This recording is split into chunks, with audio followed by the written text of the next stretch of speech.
Hey, what's up, pro wrestling fans? Welcome to Nation's Corner. I am Front Row. Joined by me this week, as always, Debhausen the Great and Powerful, and the greatest truck driver of all time, Tony Justice. What's up, people? What's happening? Not a lot, man. What's going on with you? Nothing. Really, again, these slow weeks are killing me. Been a dead No, week. we have so much to cover tonight. Before we jump into all the exciting news from the world of pro wrestling this week, we wanted to pay our respects to the bad guy Scott Hall, and I know I was not watching during the time that he was sort of in his heyday. So, and know Tony, if you want to say a few words, that would be it'd be cool. Yeah, man. That was crippling news that we heard earlier this week with Scott Hall passing away. So many memories of Scott Hall, aka Razor Ramon, from his days in AWA, which to be honest, was before my time because not before my time, but before I started watching wrestling. I just didn't watch the AWA, but then, of course, in the WWF, Razor Ramon, Chico, the toothpick. I mean, you wanted to be Razor Ramon. He was so cool. And he just oozed machismo. His walk to the ring, his come through the curtain, everything. He just had little things about his character that just sticks out to wrestling fans all over, still to this day. And Yeah. of course, Scott Hall when he made the move to WCW, and I'll never forget watching WCW Saturday Night, watching it was a squash match going on in the ring.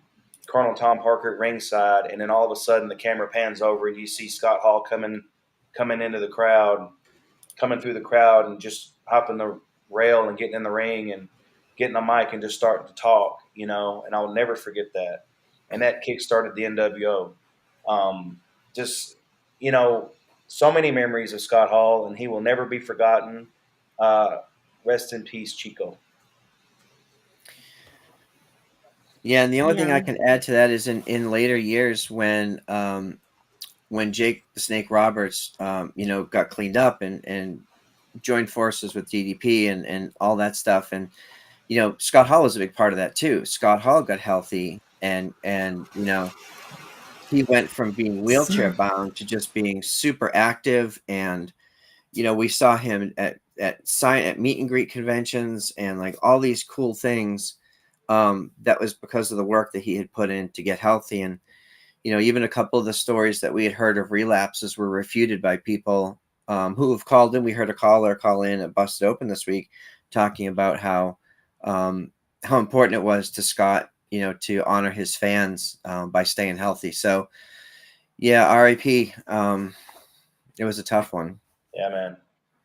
It's always tough to hear when we lose someone in the wrestling business, and most are gone way too soon. Um, Very few get to live out their days and leave this world old, and um, it's always tough to hear. But when you watch wrestling and you're a fan, and you know, especially back in those days when Razor was in WWF, and even before that, with Hogan and Warrior and all them, you know, it speaks to your childhood. And for me, and I know Chris, who's watching right now, my beat boop, I know she feels the same way I do. Um, you gravitate towards people like I did to Sting, and I've got a Sting story for y'all later. Stay tuned. Um, but it's just things about those wrestlers that just you attach them to certain parts of your childhood. So when they go through their career and you follow along with them like you're along for the ride because you feel attached to them because they are, emotionally attached. And that's why I'm being emotionally attached in the wrestling business, and being emotionally attached to storylines is so important because that's why it's so important to all of us true, you know, diehard wrestling fans, is because we remember those stories from back in the day, and that's why we're Mhm. still attached to these wrestlers today. And so it's always rough whenever someone dies, whether it be in wrestling or whether it be like in music, like in Eddie Van Halen when he passed away. It hit Yeah. me hard. I didn't know Eddie Van Halen, but it doesn't matter. we don't cry because we know them. We cry because they helped us to know ourselves. And Yeah. that's the way I feel about when we lose people like, wrestlers like Scott Hall. It's just certain things that we attach ourselves to in their character. And it's rough whenever you hear news like that. So, yeah. So, Yeah, definitely spot on with that comment. So I had to step away for the moment. I told you guys a few minutes ago we are under tornado warning. It just started pouring, and it's really windy, and everything has like this reddish look. So I don't know what's gonna happen. well, So Okay, I well, had to stay close my safe. windows. as long as it didn't green. If it's green Yeah, out it there, doesn't that look means, green. Everything looks really like reddish. yeah. Okay. So I had to close my windows because the wind and the rain just got really, really loud all of a sudden. Well, stay safe. Yeah. I'm fine. I'm good. I don't want to see you like those weathermen who are out there like doing the like firsthand reports in the storm. You need to go out there and Yes. host the show out there. Oh no, I'm not going out there. No. Yeah. So yeah, if I drop randomly mid sentence, my power may have gone out. So Okay, we'll see. gotcha. All right. Well, let's move on to some happier topics away from away from Yeah. this stuff. So this week was an interesting week. Tony and I and Mrs. Front Row had the good fortune to be invited to Texas to be a part of the AEW festivities this week by Thunder Rosa and her husband Brian, who's often in the chat. It was an incredible experience. Rodney Garza was also at the show with us, but some of the stuff we're going to talk about is also outside of that. So big shout out to Garza, who was all painted up and was on Oh camera. man, and He looked awesome. he was front and center on screen the whole show. Mm-hmm. Yeah. So, Yeah. as you guys know, Tony's a truck driver, and he was able to arrange his schedule so we could meet up Tuesday in San Antonio. We met up and we hung out with Thunder and Brian for a little while that night, and just normal stuff. Had dinner and talked a little bit about the nerves going into the match and stuff like that for the next day. Wednesday was fun. We got to go to. We went to have some barbecue and just hang out with Brian and Mrs. Front Row, and Tony and I had a nice day. Going into that event, I think it was a new experience for me because we've all been to wrestling shows before, but when we got to the venue, and huge thank you to Thunder for getting us such great seats. Yeah. Sitting under the cage. Before we even talk about the crowd, sitting under the cage and knowing what was going to happen later in the night, and that our friend was going to be in there doing battle, it didn't really get real to me until we were there in person. So I know Tony, you were talking, you called into Busted Open this week, and you talked a little bit about that experience for you. Yeah. I went into detail. I called and of course, our buddy Sam was on, on the show calling, talking. And then right after it went off, I came on. And it was right before the top of the hour, so I got to get a little bit out. But I described the entrance that Thunder had with the mariachi band. That was amazing. That just hit home the heritage and the culture. And San Antonio embraces that. I mean, that's like San Antonio is like the hub for that heritage. Mm-hmm. You go down there and you go to the Riverwalk and the Alamo and all that stuff, but San Antonio is a good town for the heritage, and it captured it in that entrance. And the crowd, oh my goodness, the crowd. When that mariachi band was playing, the crowd was popping for that. And then after that went off, and then Thunder's entrance hit. She comes through the curtain, and she's holding the Texas flag and wearing the sombrero.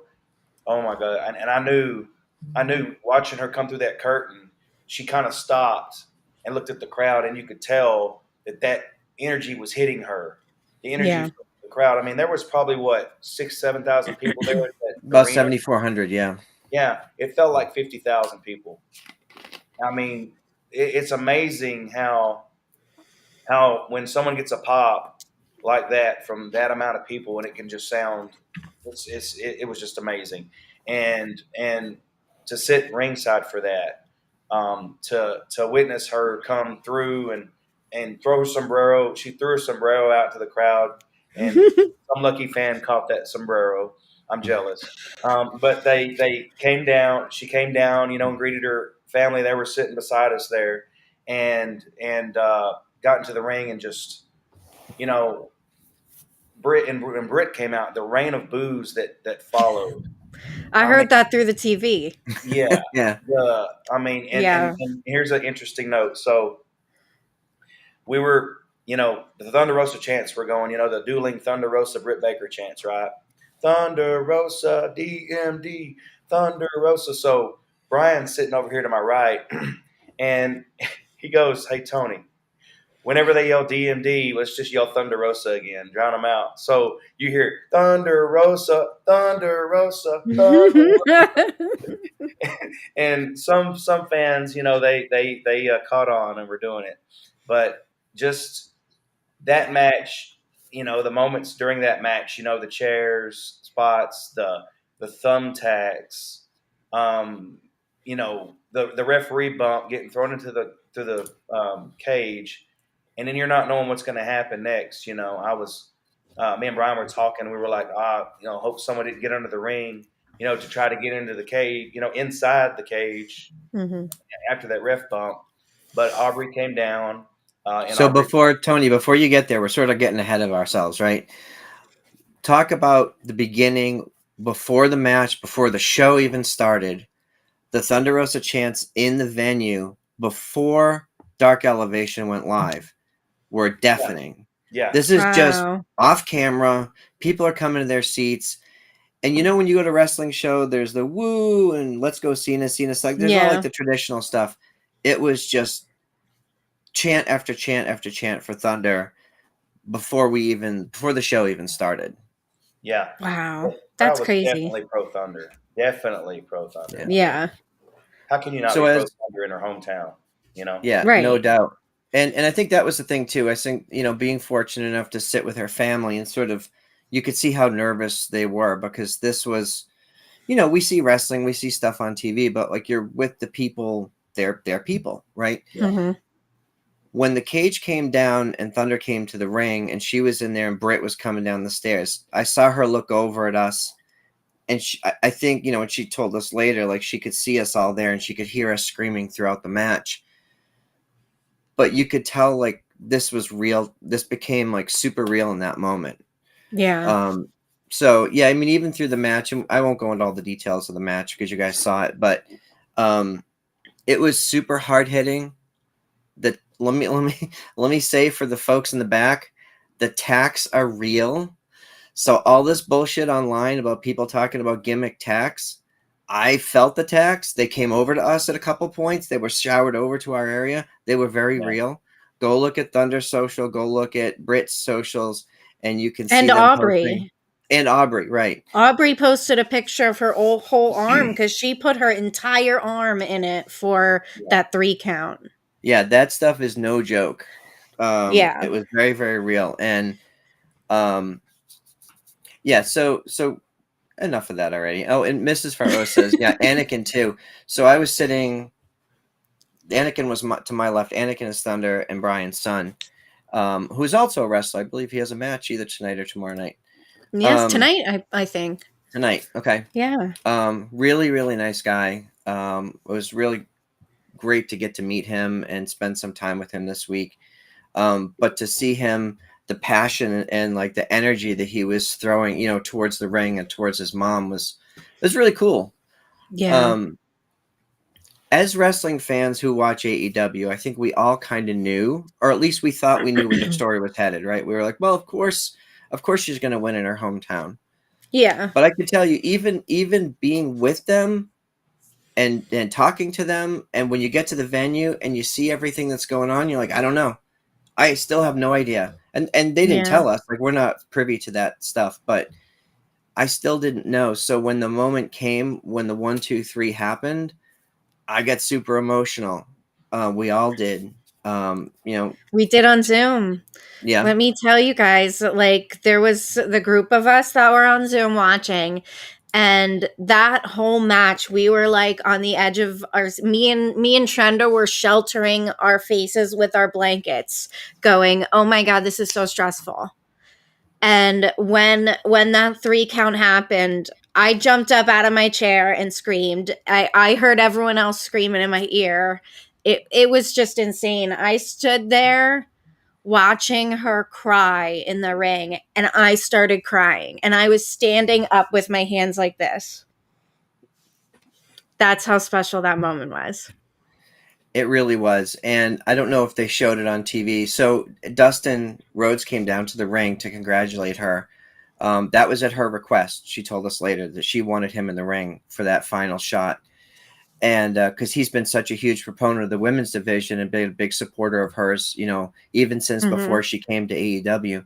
So that was really cool to see. I will give a lot of props to Britt, because Britt put everything into that match. Obviously, they beat the crap out of each other, and I don't think you could ask for a better title match to main event. A historic moment in her hometown. Like, all the stars aligned, and it was absolutely perfect from a fan's perspective. So, yeah, we were very happy to be there to see that, and we got to spend some time with her after the show, and just sort of we got to watch the match back with her. Which is a special experience, and to see her experience it that way, and she was giving us little, here's this happened and this happened and this happened, and it was. I have such a new respect for what they do in there, even at this point in my fandom. That event made it even more intense and more real to me. So yeah, and I think that's a testament to the fact that, as fans, sometimes, like, we tend to be a little too smart for our own good and think we know what goes on in the business, and think we know everything, but you don't really know until you experience it. Kind of like that. Like, that is a friend. That is someone that we have been lucky enough to get to know personally on some level. And as you guys actually being there with her and her family, that's something that fans rarely get to have. Yeah, and I'm grateful for her friendship. I've been friends with her for a few years, and over the last year, they've become friends with our whole group, which is special. But even fans who maybe don't know them on a personal level and have just followed followed her career along from the beginning, I think folks were so emotionally invested, and she was trending on social media. Oh, The yes. response was over. You guys probably know, because we didn't get a cell signal in the building. We have no idea what was going on. Yeah.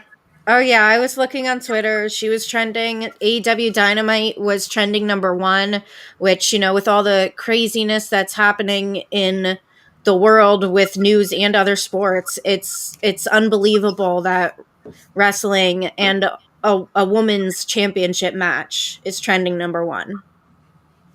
Yep. Yeah, I see Chris in the chat. Yes, she did see Garza. We talked to her, and Brian. We all saw her, and she saw Garza in the face paint and everything. So, yeah, she was definitely aware, which was cool. It was awesome to take pictures together as a group, as our friend group, after the show, and then what was really cool is, like, a lot of the Mission Pro people were there. Emily and Melanie and Joe Galley was there, and we got to take this really fun group picture as a Mission Pro family. MJF Scarf was there. That was fun. That was pretty cool to take that picture. So you'll see. Go look at their socials. You'll see that picture up there. Yeah. Yeah. But a lot of other stuff happened that night, and it wasn't just her match. The whole card was really fun. I was at WrestleMania 33 for the Hardy Boys return, and so to be front, and I wasn't front row at WrestleMania, but to be front row at Dynamite and see their first match back together was really cool. Even though we did almost get taken out, and my wife almost got, almost ate a boot to the face. But yes. Yeah. So I wanted I wanted to ask you guys, more so Tony, because Front Row, you've been to some other AEW shows where you've had, really, really good seats. Tony, the only AEW show you've been to before was Full Gear. Right. And you had higher up seats, so you didn't really get the full experience of being on the floor and hearing the whole sound coming at you. So what was that experience like for you, seeing that? Yeah. So when I was in Minneapolis for Full Gear, I was in the nosebleed seats, of course. My nose just stopped bleeding from that like a week ago. Um, but I love the show itself, but I didn't feel the energy that everybody talks about being at an AEW show because I was way up. I think Yeah. in that arena, it could be because it was in that arena or whatever, but it just seemed like, down on the floor and in the upper sections, you can see people having a good time, but I was just way up. Yeah. But Wednesday at Dynamite and Rampage, oh my God! I mean, it was just like I felt like I had an adrenaline rush the entire time I was there. I mean, I felt Yeah. like someone who was just shooting me with adrenaline, and the moments, and to top it off with the moment that we got to witness, the historic moment, to top that of being in the energy of an AEW show. I mean, it was just amazing. So Yeah. it was night and day, night and day. And I look forward to going back to another AEW show very soon. I can't wait. I mean, it's just a party, you know. Yeah. So I mean, I am so thankful for AEW. Uh, Okay. so yeah, Yeah, AEW shows are super super fun. I can't wait to go to another one again. Going back to the Hardys. So I listened to some of the new episode of Matt Hardy's podcast, The Extreme Life of Matt Hardy. I didn't get to listen to all of it today, but Jeff was on with him talking about his debut in AEW, talking about just their whole life and career together, being separate and now rejoining each other. And they actually said that Jeff Hardy, doing his dance to the ring, rescuing his brother, they actually said that was Matt's idea. Jeff didn't want to do that. Jeff was like, well, I'm going out to save my brother, I should run. And he was like, no, you got to do it a little bit. So that was Matt's idea. But what was it like for you guys being in the building, being able to experience Jeff's first match back together with his brother? go ahead. So it was interesting. So Bully mentioned that on the show today on Busted Open, like comparing their return at WrestleMania to this return as a team. Very different experiences. Of course, as Tony said, being up front, your experience differs, right? But the crowd was super excited when their music hit, and you knew they were coming out. They weren't a surprise, but you would have thought that they was a surprise the way the crowd reacted. It was super loud, super energetic. They sort of played the hits, a lot of stuff you would expect, all the normal Hardy Boys stuff, but they did work to the outside during the commercial break and came over to us. So not only were we sitting close, but like Matt Hardy was up against me, and so like I could see the energy and I could see how happy they were. They looked super happy to be back together doing their thing. And if you go watch that match, there's a corner spot where Jeff jumps off Matt's back and does that heel kick to the corner, right? Mm-hmm. And you could see the smile on his face. He was so excited. Yeah. You can tell from not only from him being on the show this past week, but also the interviews that they've done recently. He does seem genuinely happy. He seems happy where he's at in his life right now. He's happy to be back with his brother. They're doing a bunch of indie shows. I know they're going against Enzo and Cass coming up at a show in Connecticut. Mm-hmm. So yeah, I'm really happy for them. Yeah, something popped into my head while you were talking, Front Row, it was about the dance that Jeff did coming out. I just saw Ashley's comment. Ash or Chris, one of the two, said that he did a two-step to the ring. He was two-stepping to the ring. Yep. Well, that commercial, the Allstate commercial with Mayhem, and he's TikTok dancing, and That's what Jeff was doing to the ring. He was doing the TikTok. Do that again. Yeah. Whatever, the mayhem dance. He was doing the mayhem dance. That's what he was doing. Yeah. But anyway, Yeah. for the Hardys to have their original theme music, the entrance music, is awesome because it's like nothing changes. You know, they get to do everything they did in WWE over at AEW now, and the way they looked coming out to the ring Wednesday. I mean, it was just like you peeled them out of the WWE and put them right. They were wearing the same, looked the same like back in almost the Attitude Era. I mean, they're both looking great. They both look 15 years younger all of a sudden. Yeah. Mm-hmm. So it's amazing. It was amazing to be in the house for that. Yeah. Yeah, we saw them twice. Yep. Yeah. Lucky. I'm still annoyed that you started off this conversation by saying that you got barbecue. Yeah. I'm annoyed. It was good barbecue too. Deb, you'll have your chance to get some barbecue at WrestleMania weekend. 2-2. Mm-hmm. Yes. Also, you guys were lucky enough to see the match of Danielson and Moxley against Chuck Taylor and Wheeler Yuta. And I think it's really obvious now that Wheeler Yuta, man, he has a lot of promise. Yeah. So, and Tony will tell you about that. But I want to talk about the entrances. When Bryan Danielson came in, I've seen him at a million shows. I've seen him at all the, nice. That's a nice shot. We've seen him at WWE shows, and to see him wrestle in person, to see this ROH / it's like he's a hybrid of all of his experiences into this new hard-hitting style. Mm-hmm. He looks and moves like a 25-year-old. Like, he looks like a guy who's been wrestling for 30 years but is only 20. Like, I can't even explain how good he is and all the little things that he does in the ring. If you pay attention to the movements, the way he places himself, if he sees he's out of position, he corrects himself. You got to go back and watch it because it's absolutely unbelievable. But the thing that was so funny, we were talking last night, I got good pictures like Tony did. Moxley never stops moving on his way to the ring. He comes in and he's all frenetic, he's all energy, and he's just a totally different vibe than Bryan Danielson. And so them teaming up, and who is it today? Someone called it, what was it? Technical violence. I heard someone call it on the show this morning. That's good. That's a good. That sounds like a Stephen PA-ism. Yeah.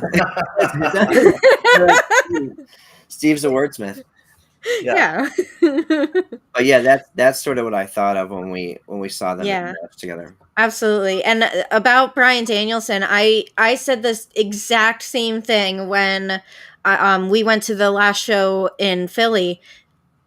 I believe he was going against Kenny Omega. I can't remember if it was singles or in a tag or something, but just watching it there, and then when I rewatched it on TV, I even pointed out to Seth, I said, just watch his footwork. Just kind of tune out everything else and just zone in on him and watch him.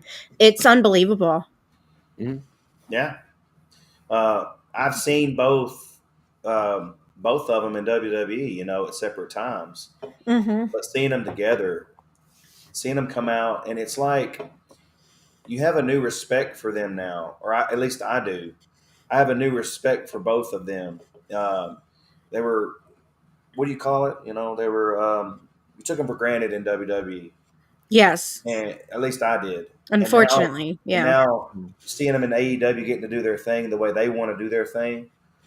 Bryan Danielson is just, he's a wrestling god, someone said that in the chat. He is a wrestling god. And you have two aspects, technical violence. That's a good name for their team. Actually. Yeah. To your point, Tony, William Regal said last week that Bryan Danielson was the perfect wrestler. Yeah. I could see Bryan having like real emotion in that moment. I don't know if he was aware that he was going to say that. Like, you could see him, he was sort of taken off guard, like, oh my God, this is William Regal saying that about me. And this is real. This isn't part of the storyline. This because of all that he's accomplished. But Deb, to your point, Wheeler Yuta, holy crap, like that guy has so much potential, and he's Yes. tough as nails. Yeah. The kicks that he was receiving from Danielson, I mean, they were as hard as it gets, and he just kept being like, "Bring it on!" And Yeah. I'll be very interested to see where that at the post match stuff that they did with William Regal. William Regal smacks him and he sends him away. He says, "Go make a name for yourself and come back." Mm-hmm. I hope he does because it'd be really good Yeah. match up with those guys. Absolutely. Yeah. Just seeing him stand in the ring with 3 stars like Mox, Danielson, and Regal and hold his own. Mm-hmm. It like he's definitely going to be a star. Mm-hmm. Yeah, I think Wheeler Yuta, if he wasn't over, I think he got over even more Wednesday night during that match. I mean, Yeah. he was tough, and actually for Mox and Danielson to point that out, like I even saw. I don't know if it translated on TV or not, but Mox said something like, "That kid's got balls," or he said something like, Yeah. He did because he grabbed himself too. we heard him. Yeah, Mox did. Yeah. Wow. Yeah. Yeah. And if Mox says that about you, wow. "Yeah, That's something. yep." So yeah. What did you guys think about now I don't know if you saw the Paige Van Zandt promo while you were there. Sometimes I know like when you're at the show, it's hard to see the promos on screen. But I know you guys both watched it back on TV. So yeah, what did you guys think of the Dan Lambert and Paige Van Zandt promo? They did that on Rampage. It was Rampage. on Rampage. Yeah. Yes. So But it's it's all together Scorpio Sky and everything. in the arena, they do play it, but it's sometimes hard to see. So I did go back and watch it, and I know they talked about it on Busted Open this morning. Ryan McKenna was talking about, because Ryan's covered MMA for many years, and he said, this is not the voice of a person who's as legitimate as she really is. She's a serious competitor, like she's a serious fighter, very dangerous person. But the way that she was speaking, like I wasn't at all concerned about her being scary or a bad guy. It was all very, I think even Bully said it was cutesy, and I don't necessarily like to use that word, but based on what her actual skill level is, like the promo didn't match what we know she brings to the table. Right. I saw the promo last night. I didn't see it at the arena. I did see it last night on Rampage. I didn't get to hear it that well, but I know that there were some key things that Dan said and that Paige tried to say, but it didn't match what she was trying to say or whatever. I don't know, but I'm just eager to see how she's going to translate in AEW. I mean, I'm not too familiar with her MMA background. I know she's an MMA fighter. I don't know her record. I don't know. I know she has an Instagram following and all that good stuff. I know she's very active on the socials, but I just don't know how she's going to translate in AEW. Which hey, the women's division can use all the help they can get. We got Thunder on top now. We'll see how it all pans out with the women's division. We'll just see what Paige can add to it. We'll just see what happens. Yeah. Yeah, I will agree with that. She is, as Ashley said in the chat, she's very meh right now. Yes, she looks great. She looks amazing, but that's not all there is to it. And she's not impressing me at all so far with her mic skills and her in-ring skills, which is surprising because she was a fighter. I don't know anything about her MMA career. I had never heard of her until she started appearing on AEW. I don't follow MMA whatsoever. But yeah, she's just not impressing me. So I think they've got some work to do if they want her to be a real contender, especially if the idea is probably eventually to have her go against Jade. I would think, being that she is a fighter, she can step up to someone as big as Jade. But yeah, she's just not impressing me so far. But also, along with that, what do you guys think of Scorpio Sky so far? I was happy to see him win. I mean, I think he's been around for so long now. To have him in this position, I liked it, and I hope that things can continue for him. I think he's a super interesting competitor where he's sort of a hybrid style. He has the size and the strength, but he's also very fast and very agile. Kind of like an Apollo Crews, or I don't even know who else the analogy would be for that, but like he just has that nice mix of size and speed. Not too big, not too small. So, and plus he's a likable guy. Like all the promos and the vlogs and the stuff that I've seen Oh with yeah. him. I mean, it feels like it's his time, and I hope it continues for him. Yeah. Scorpio is definitely pulling this off. This heel character he's got going on now. He's definitely working it. You know, the snap, and then the camera goes dark when he I snaps. like that. I love I that. like that. And you know, him going against Wardlow. Wardlow, please. But you know, you don't want to see Scorpio drop the title that soon. But you know, Wardlow is on his way up. You know that eventually Wardlow is going to hold that title. Yes. And I hope he does, because Wardlow is that's another thing. Scorpio's doing his thing, but Wardlow is also doing his thing. Wardlow, the pop he got Wednesday was amazing. He is definitely, and I compared him. I was talking. I can't remember. I think it was Front Row. I was telling you that he resembles Goldberg's rise to the top. How Goldberg was going match after match after match. Of course, you probably didn't watch back then when Goldberg was coming up, but Goldberg was, you know, he had a squash match. His first, he wrestled Hugh Morris, actually. That was his first match. And then he had a streak, kind of like Jade's got going on right now. He had a streak, and he got to like 173-0 before he lost. He lost his first match. But I see Wardlow on that same path. I see him getting, you know, getting a streak going himself. And it's definitely over with the fans. And we got to see, you know, MJF come out and do a little business with Wardlow with Pinnacle. That was pretty cool to see live, you know. And you know, MJF definitely he's definitely a heel. He's definitely a heel. He got booed. You know, I was expecting him to say something on the mic, but he didn't. So yeah. One thing that I thought was interesting, and from an overall show perspective, is, and I think we talked about this the other night, they didn't have. It felt like the show was dialed back a notch to allow the women to shine as much as possible. They didn't need the help, but by not overloading it with a bunch of car crashes and a 20-minute CM Punk promo and all this other like bells and whistles, it felt pared down so that main event would really be given the opportunity, because we didn't see CM Punk, we didn't see a lot of the tag teams. Do we even see FTR? No FTR, no Lucha Bros, no Young Bucks. There's a bunch of big stars that are on that show that did not appear that night, and it felt to me like I liked it because it was a little bit simpler. I didn't come out of there feeling, oh, I was tired and everything, but you go to an AEW show and you're like, oh my god, I'm dizzy, you know, like what did I just see?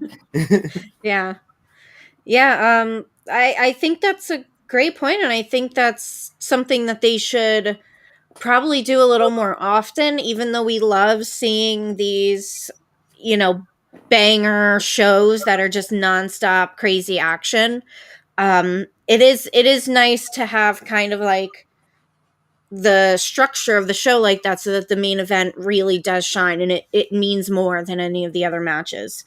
And you mentioned FTR, that they weren't there. They were just announced that they are going against the Briscoes at Supercard of Honor Mania weekend. So that's cool. Yeah. That'll be an awesome match. That will be awesome. Anything else you guys wanted to share from your experience at AEW? Just a couple of quick things, you know. So again, we had some time to talk to Thunder after the match, and you know, to see the passion and the intensity that she has for the women's division. She said it in interviews. She said it all over the place. But we can tell you from firsthand experience, she is there to change the women's division. She is there to elevate people around her, and she is going to make all of it bigger. Mm-hmm. You know, she's out there to not only make the division bigger and to help other people to reach down and pull people up, but also to make the company bigger. And, you know, as a fan, I think that Tony Khan realizes that he has someone special on his roster that's going to go and execute his vision and help make everything better and just make for a healthy locker room, all of it, right? Yeah. So, and so I posed this question to you guys, and I think she asked this in her vlog chat today. Go check out the vlog today, and I want Tony to talk about the vlog in a minute. What's next for her? Because we're done with Britt. Yeah. Right? Britt can go Ring of Honor, whatever she's going to go do. I'm sure it'll be great. That's cool. But no, and she had a great title run. But, you know, now it's time for something new. So there's all these other women on the roster who are like legit contenders. Like, what's next? Well, I know Tony and I agree on this. Statlander is the next big thing. Make it 3.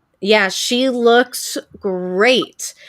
She's been posting workout videos on Instagram. She's really gotten in amazing shape since her knee injury recovery. So yeah, she's definitely the next contender. I see it already. Yeah, we got to see her come out during Rampage. She came out at the end of the Layla Hirsch Red Velvet match, and she has a new look. She debuted Friday night on Rampage. She's got a blue streak in her hair, and she's wearing basically all black. Love it. It's just she's got like looks like chaps or something, but it just complements her very well. And she's got this different kind of. It's not the bright colors like she usually does. It was more silver. And I mean, you can definitely tell that she's gone a different direction in her character. So we'll see in the coming weeks on how far that character progresses. But I can definitely tell, I'd love to see her, in the ring at some point, because I don't think I've seen her wrestle lately. Other than coming out with Best Friends, I don't think I've seen her wrestle. I can't remember. No, and the interesting thing about that, the interesting thing, Tony, is my wife and I have seen Chris in the Indies. She's been here in Charlotte a bunch of times. We saw her wrestle a lot before AEW. I've never seen her wrestle as a heel. I've only ever seen her as a very bubbly alien babyface. And I think we talked on the show not that long ago about how we'd like to see her sort of drop that gimmick and just move on to something different. And boy, did we see it. We definitely saw it this week. I'm really excited for her. Follow her on the socials, but she's like working her ass off. Like she's in ridiculous shape. She's got all, it's going to be exciting to see what happens. But I agree. So she was also my pick for next opponent for Thunder. Of course, you have Serena Deeb and you have Mercedes Martinez, and who knows who else might show up, in the coming weeks and months. But there's plenty. There's no shortage of badasses out there. So, right. Yeah, and I piggybacking on what you said about her new look, I love her new look. You guys know, like, I'm a big fan of like black with a pop of color, and that's exactly what she's doing, and it looks perfect on her. Yeah. So the last thing I wanted to talk about was, with regards to this, was Thunder's vlog. Thunder did film some stuff while we were at the house, and some of it made it to the vlog today. So Tony, you can describe this part. Okay, so we're all in the kitchen. We had just got through watching the match back, and we were waiting on pizza, and so the pizza was taking forever. But we were, in there, shooting the shit, laughing and hanging out with everyone. And so I asked Brian, I was like, "Hey, Brian, I need to borrow your restroom. I'll give it back to you." And he was like, "Yeah, so it's in the hall over there." So I go to the restroom. And so I go into the restroom and I shut the door and I lock it, and I'm doing my business. And then I hear Thunder laughing in the hall right outside the door there. And I was like, I don't know what's going on. So I come outside and there's the pizza delivery guy at the door. Thunder has the championship on her shoulder, and she's telling the pizza guy, "Hey, I just won this championship tonight. I'm the world champion." And pizza guy, he obviously didn't get it. He obviously Dude had no clue. He had no clue. But Thunder was having a good time with it. And I walk out of the bathroom at this point, and I'm seeing all this. And Front Row, he's got the pizzas because Thunder's handing the pizzas off frame to someone, and that's Front Row. He's taking the pizzas into the kitchen. And so she turns to me and goes, "Hey, you got $5?" And so that's who she's talking to in the vlog. She's talking to me off frame, and I'm digging in my wallet and tipping the pizza guy. So that's just insider stuff there. That was pretty cool. We partied down with some pizza, and I think, Front Row, correct me if I'm wrong, there was a pepperoni pizza, there was a supreme pizza, and there was a pizza with pineapples on it. Am I correct? It was, yes. I knew those were pineapples. I opened that box, and then I shut that box real quick. I was like, We'll have to tell Dave that she ordered a pineapple pizza. I don't know how. I don't know if he'll be friends with her again after that. We might not want to do that because that might spark off another feud. We don't want to do that. I don't know. We don't want to ruin a friendship here, but she did order pineapple pizza. I think Anakin ordered the pizza, so we'll put the heat on Anakin. Oh, man.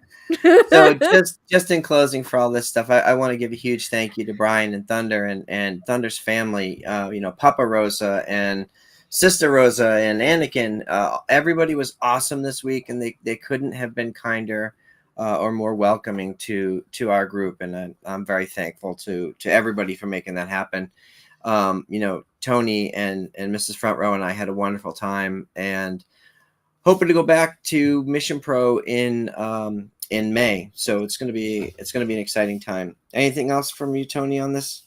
Yeah, I get to tell you about an experience I had that you witnessed. You and Shannon, Mrs. Front Row, witnessed it. Okay, so Sting and Darby came out to the ring for the Rampage match against the Butcher, and the Blade and the Bunny were down on the floor at ringside. So Sting comes out with Darby, and Darby gets in the ring, does his thing on the ring post, does his whole thing, and Sting's on the floor this whole time. Well, he comes down, he goes to the opposite side of the ring, and he's pointing across the ring at me. And I was like, he's not pointing at me.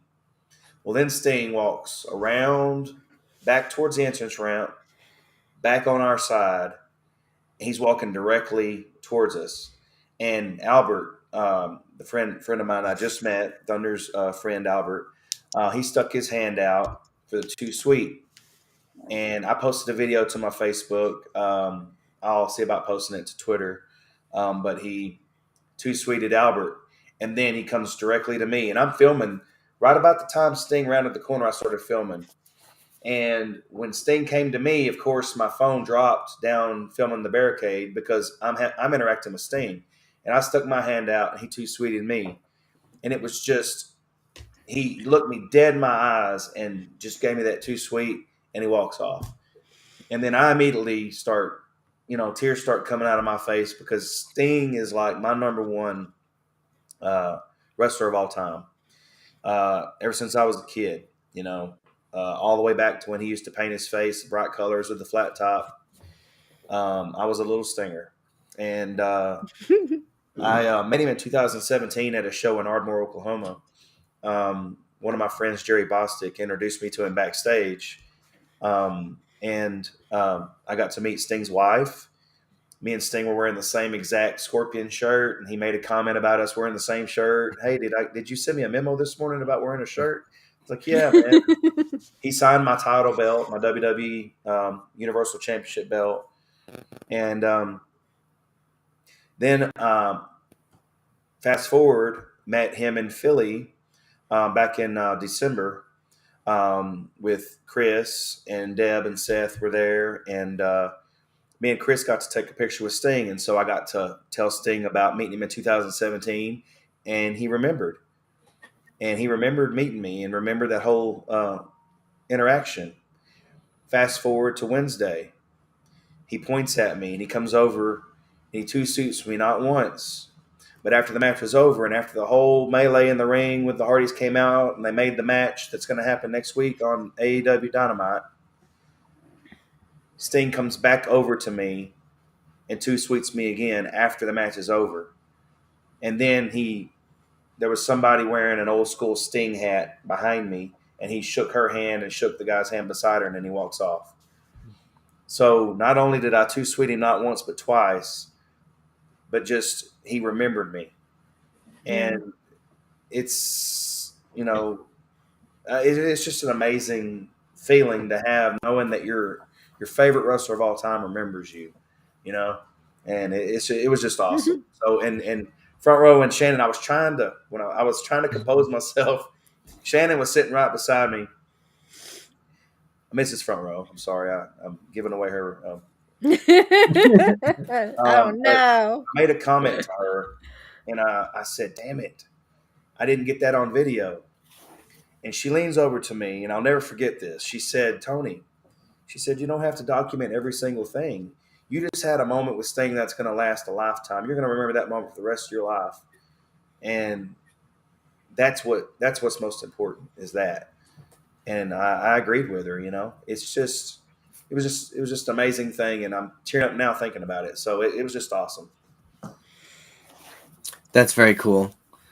Those are the moments and the memories that we get to keep, right? It's not about the time or the money spent to get there or the travel issues. It's about, you're not going to remember any of that stuff. You're going to remember the confetti. Oh, wait, this confetti. Oh, yeah. Come on. Oh, wait, I got to do mine too. Yeah. The confetti falling from the ceiling and the music and all of the action that happened that night. Even waiting in the parking lot afterwards, we didn't care how long we waited. It was just a group of people talking. So, it was a great experience. Again, thank you to everybody, for helping make that happen. You guys go look at our socials. We took some pictures, and I'll post some more on mine as well. We took some pictures with Thunder in the title, and Thunder had us come into the office and take some pictures with her in the title. And if you look, I'll post a close-up. There's still blood on the title when she had it. She cleaned it up today because I saw a picture from today. It was cleaned up. But when we saw it, it still had blood on it. Yeah. And confetti. And confetti, right? Yeah. And I think maybe pizza.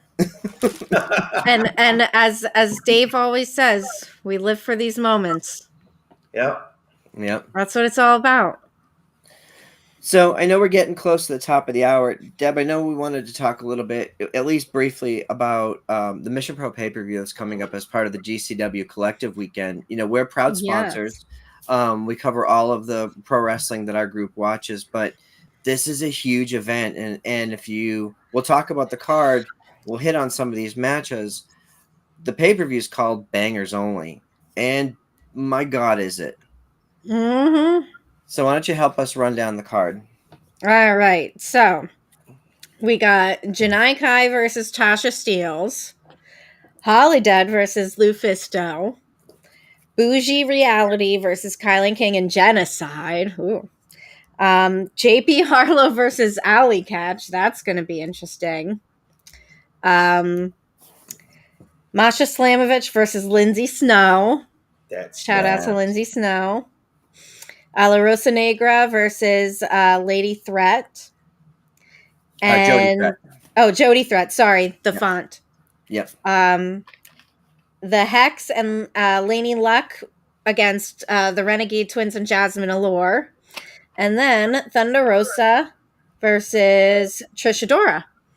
So I'd like to ask you guys what match are you looking forward to the most? For me, it would be easy to say Thunder's match, but that's not the match that I'm most interested in.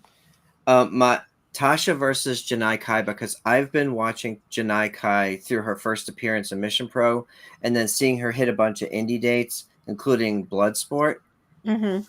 and the most recent Mission Pro show. She impresses the hell out of me. I feel like she wrestles a style that I gravitate towards, a hard-hitting, sort of hybrid martial arts pro wrestling style. And I Yeah. think that every time she gets in the ring, she gets better and better. So that's probably the match I'm most looking forward to. Okay. The match for me is obviously Masha versus Lindsay Snow. That match is going to tear the house down.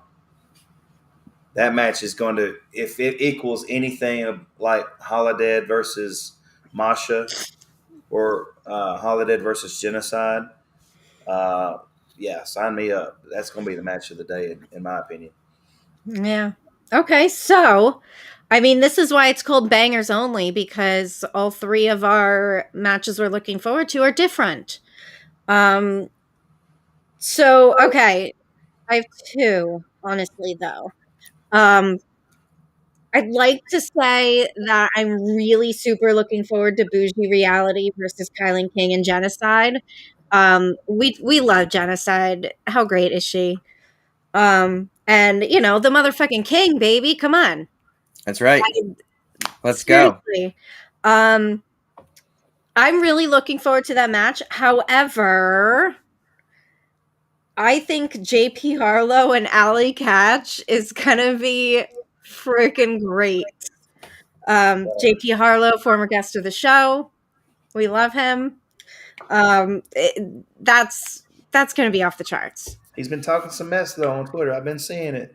Yes, he He's been talking has. some mess. So Yeah, I had a brief interaction with him on Twitter today too. He is definitely confident. Yes, yes, he is. Maybe overconfident, because I've seen Allie Catch in person. Folks in this group have seen her wrestle in person. She is GCW royalty now. She's no Like I joke. said, she is no joke. Yeah. So, but JP has shown that he takes these challenges and he seems to know what he's getting himself into. So we'll see. Yep. I know Trent has recently seen Allie Catch in person at GCW. Yeah. I think Elder just made a Taco Bell reference. Just don't let him catch you up. Oh, no. Oh my god. Yeah, but all these matches are great. That's why they call it Bangers Only. Yep. And that's going to be 3 p.m. On the 2nd on WrestleMania weekend Saturday. Yes. It'll be on Fight TV, and it's going to be part of the collective weekend. I think you can get it as part of the package or a standalone pay-per-view purchase. If you're in the area, definitely get a ticket, because they probably will sell out. GCW stuff sells out all the time. We got our tickets. Cool. I haven't gotten my ticket yet, but I will. Okay. I mean, we know some people there, so you can probably at least, I'll be fine.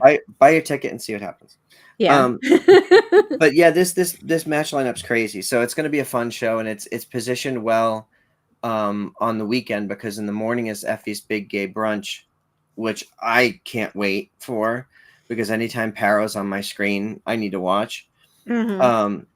And then, of course, at night, you've got there's other GCW events, plus WrestleMania. So having Mission Pro right in the middle of the day is a perfect time.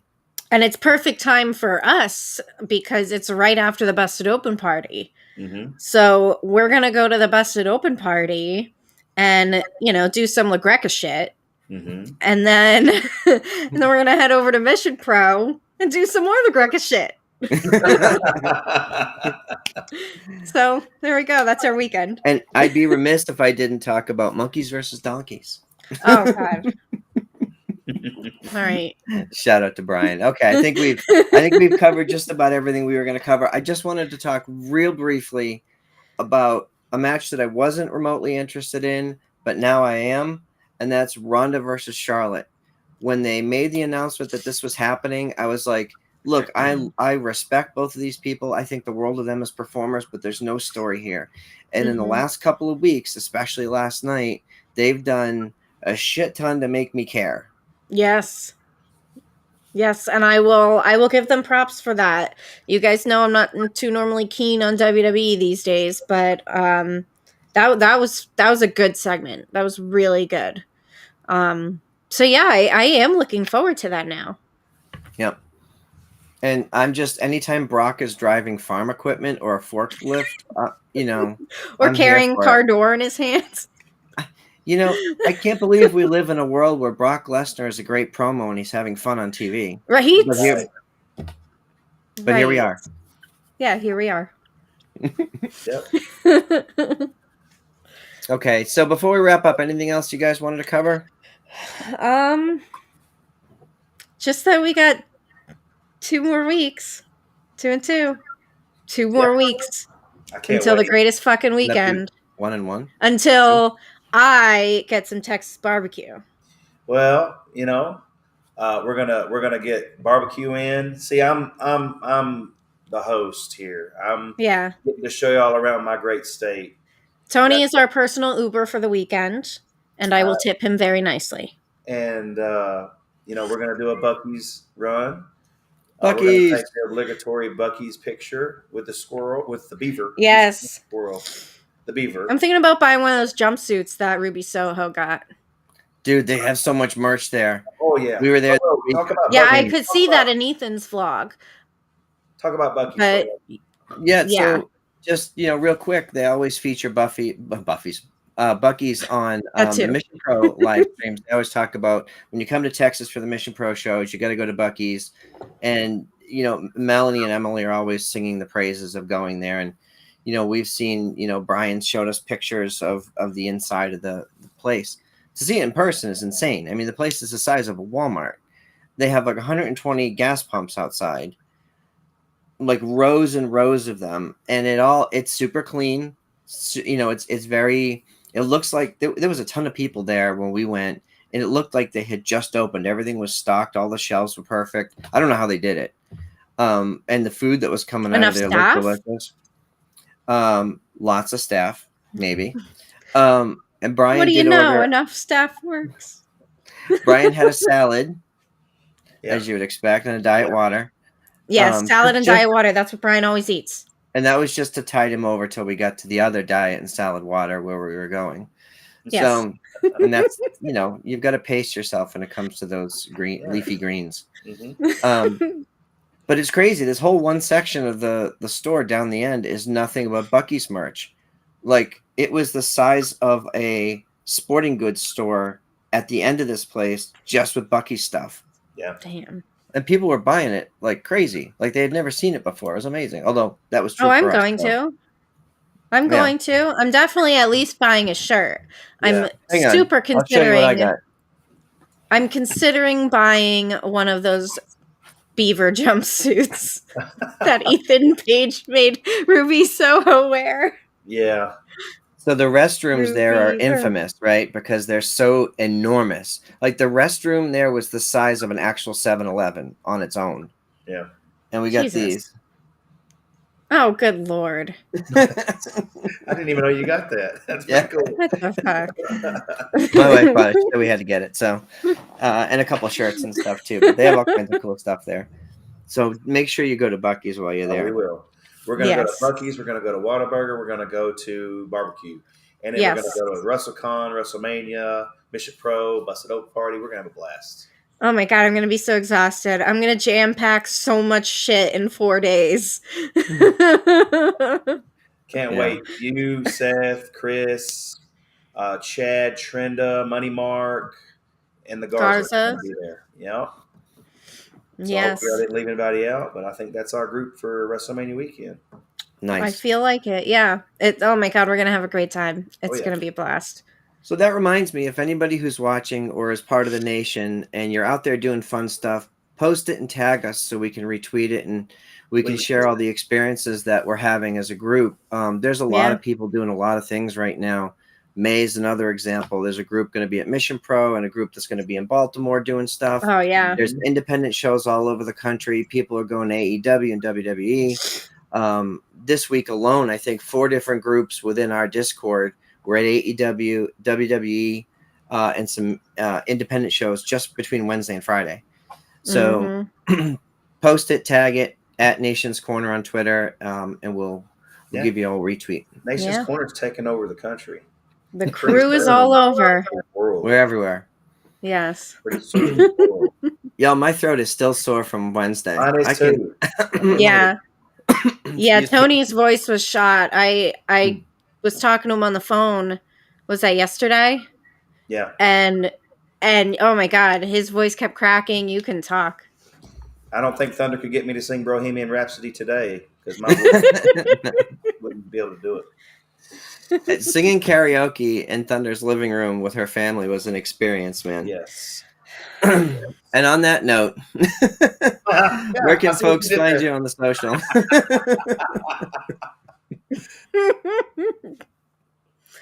At That's So Debonair on the Twitter machine, and Truth Resists Simplicity on the Instagram. And I am Tony Justice, AJFA. And if you're a Metallica fan, you know what that means, brother. Oh, yeah. Oh, yeah. And I am PW Front Row across all the socials. Like, subscribe the video. Give us a follow on Twitter at Nation's Corner, and across everywhere else, The Nation's Corner. I got it right this week. Yay. and cheers. Y'all have a great week. We'll see you next week.